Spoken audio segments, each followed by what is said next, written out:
তো এই যে বাং বলি আমরা, এটাতে অনেকে বাংকুয়া বলে।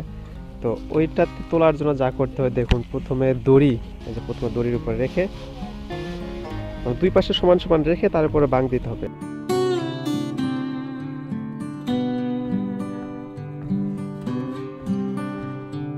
এই যে মাঝখানে বাং দেওয়া হয়েছে, এটাকে বাং বলে। আপনাদের এলাকায় কি বলে একটু জানাবেন। রংপুর দিনাজপুর দিকে বলে বাংকুয়া। এবং বাঁধার একটা সিস্টেম আছে দেখুন। আমি আগে মনে করতাম কি ব্যাপার, বাংতে তো বাঁধে না, তাহলে এটা আটকে কি হবে? এটা হচ্ছে এই যে এই পাশ দিয়ে দিতে হবে, অর্থাৎ যখন এটা উপর দিকে উঠবে তখন এটার উপর ঝুলে থাকবে জিনিসটা। এই দড়িগুলা ফসকে যায়।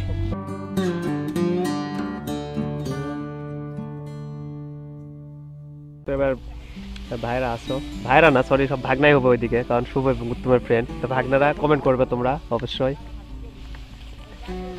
উত্তমের শক্তি দেখো, একবারে ভার দুটা দিলে দুটাই নিয়ে যাবে, হাতির মতো শক্তি।